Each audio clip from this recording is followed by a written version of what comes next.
Depuis les années où je m'occupe d'animaux malades, j'ai remarqué qu'il y a plusieurs facteurs importants à prendre en compte. Il y a d'abord la nourriture, les vaccins, la génétique qui forment le terrain plus important pour les maladies.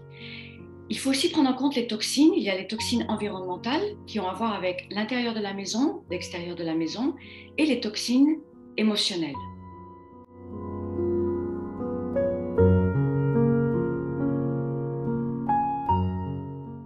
Alors, la nutrition, c'est la base, c'est ce qui nourrit les cellules et c'est vraiment important d'éviter les nourritures commerciales.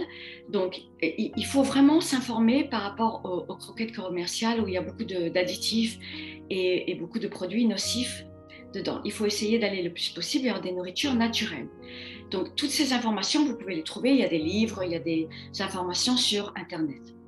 Il faut aussi prendre en compte qu'il y a eu des animaux qui ont peut-être été avec des grands traumatismes dans le passé, qui ont eu des très mauvaises nutritions, ils ont été longtemps dans les rues ou dehors ou mal nourris. Tout ça, ça influence leur état de santé.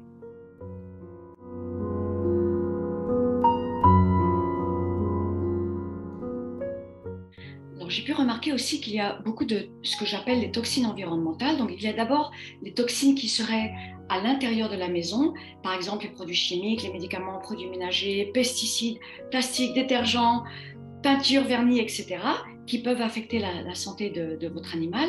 Aussi, parfois, il y a des types d'empoisonnement qui sont à l'intérieur des toxines environnementales, mais qui sont par défaut. Par exemple, les huiles essentielles, le chat a attrapé du chocolat, il a mangé du café, etc. Il faut faire attention au type de produit que vous avez dans la maison. Donc, j'ai quand même fait, sur toutes ces années, j'ai vu beaucoup de cas d'empoisonnement avec des animaux qui vont et qui prennent des produits ménagers, par exemple, ou même des huiles essentielles. J'ai eu un chat qui était au bord de la mort parce que la personne lui a mis des huiles essentielles sans savoir, un tout petit chaton, il a manqué de mourir. Un autre chat qui a mangé du chocolat, qui a attrapé les biscuits au chocolat, qui a mangé plein de chocolat, et bon, il a manqué de mourir, il a atterri chez le vétérinaire en grande urgence. Donc il faut faire attention. Yes, il faut prendre en compte tout ça, il faut vraiment euh, faire attention à tout ce qu'il y a dans la maison. Ensuite, il y a les toxines de l'environnement externe. Donc, par exemple, ce qu'il y a dehors. Donc ça, c'est vraiment important à prendre en compte. Par exemple, j'ai eu un jour, l'autre jour, j'ai eu un chien qui a mangé du laurier rose. Il y a le lys, par exemple, pour les chats. J'ai eu de nombreux animaux qui ont été empoisonnés par de l'antifreeze. C'est ce qu'on met dans les voitures pour qu'il n'y ait pas la congélation. Il y a de nombreuses choses, par exemple, que mangent des chevaux involontairement, puisque les instincts, maintenant, ils sont moins puissants qu'avant. Donc, il y a la belladone, par exemple, l'absinthe. Il y a des herbes qui sont toxiques. D'accord? Ensuite, je pense qu'il faut vraiment prendre en compte, il faut vraiment s'instruire sur le type de possibilités selon vos régions de maladies qui peuvent être données par des parasites. Donc, par exemple, dans certaines régions, il y a beaucoup de maladies de Lyme. Ici, aux États-Unis, dans le nord-est, dans l'est, East Coast, il y a beaucoup de problèmes de Lyme. Il y a aussi en France, surtout dans les parties boisées. Il y a les types de parasites qui sont la leptospirose et la pyro chez les chevaux. Donc, par exemple, les gens dans les centres équestres, il faut faire vraiment attention.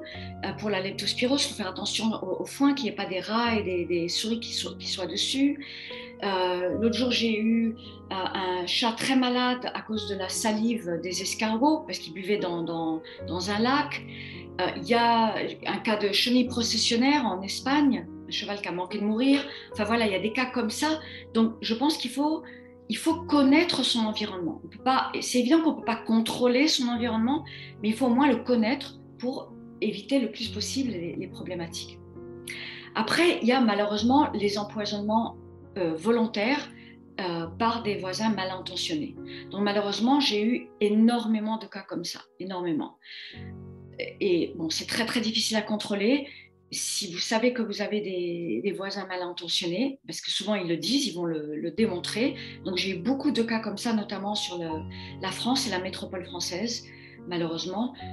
Donc ça, ce serait des toxines, effectivement.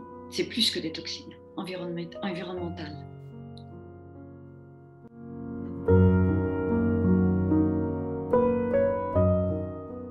j'ai remarqué qu'il y a ce que j'appelle moi les toxines émotionnelles. Les toxines émotionnelles vont causer un terrain de stress ou de possibilité de déclencher la maladie. C'est pas ça qui va déclencher la maladie. Donc, je veux surtout que vous soyez absolument confiant que ce n'est pas vous la cause de la maladie, comme j'entends très souvent, ce qui amène beaucoup de stress et beaucoup de culpabilité aux gardiens. Vous n'êtes pas la cause, d'accord? La maladie va se présenter au-dessus de tout ce dont j'ai parlé tout à l'heure. Donc, la nourriture, vaccin, génétique, toxines environnementales, etc. Au-dessus de ça, il est possible d'avoir des toxines émotionnelles qui ont à voir avec les gardiens. Donc, que veut dire les toxines émotionnelles? Ça voudrait dire les émotions non exprimées. Par exemple, entre un couple, s'ils ne vont pas parler des choses, il y a de la colère, il y a du ressentiment, il y a pas des bonnes énergies, ou avec d'autres membres de la maison. Des personnes qui vivent dans la maison qui ont des grosses problématiques, des choses qui ne sont pas résolues, d'accord, dans leur vie, des traumatismes, des choses qui sont arrivées et que à base de ça, il y a des émotions extrêmement fortes, donc je précise extrêmement fortes, oui, qui peuvent les stresser eux et donc en retour stresser les animaux. Mais ce que je veux bien préciser, ce n'est pas le stress quotidien que tout le monde expérimente tout le temps qui va rendre vos animaux malades. D'accord? Il faut être bien sûr de ça. Donc, on a tous le droit d'être stressé, on a tous le droit d'être malade, on a tous le droit d'être anxieux parce qu'on vit dans des périodes anxiolytiques. C'est pas ça qui va rendre malade vos animaux. Oui? Donc, toxines émotionnelles, c'est vraiment les grosses choses non exprimées qui sont là et qui peuvent redéclencher. Donc, c'est vrai qu'on a quand même vu qu'il y a souvent des animaux qui absorbent des choses des humains ou qui font des maladies parallèles. Donc, j'ai vu des animaux, par exemple, j'ai vu des gens avec des abcès, l'animal a un abcès parallèle. La personne va se faire avoir une opération de dos, le chat a mal au dos. Donc, j'ai quand même observé cela. Donc, je suis obligée d'en parler parce que j'ai quand même observé qu'il y a des animaux qui absorbent des choses chez les humains. D'accord.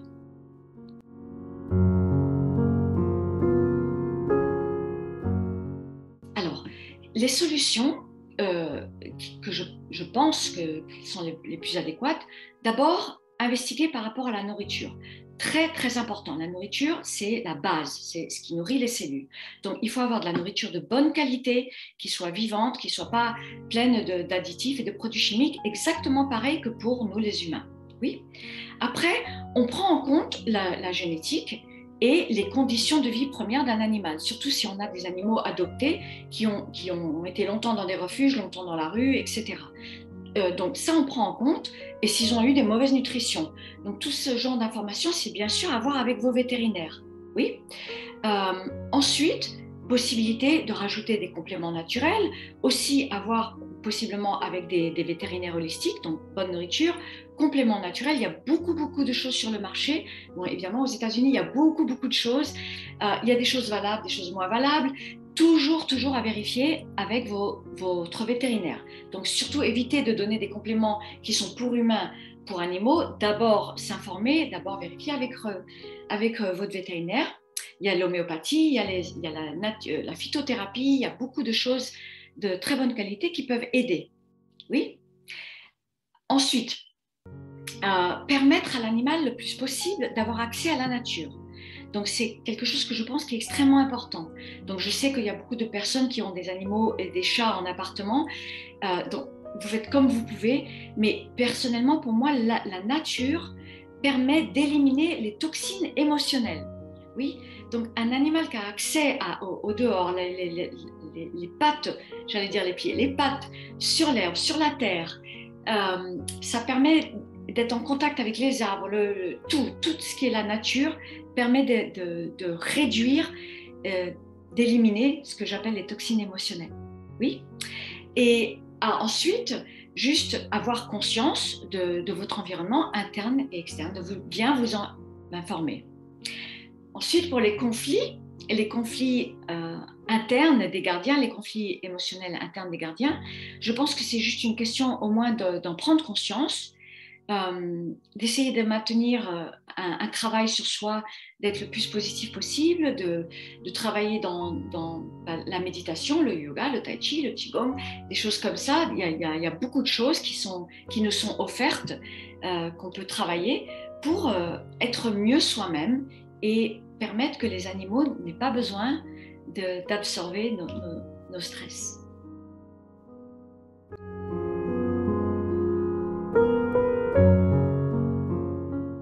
Oui.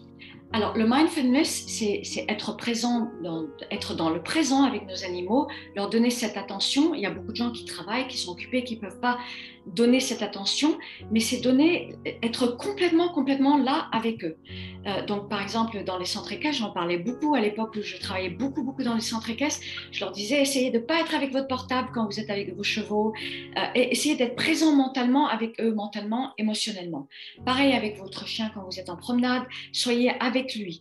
Ça, c'est ce que j'appelle le mindfulness et ça aide à la santé de vos animaux.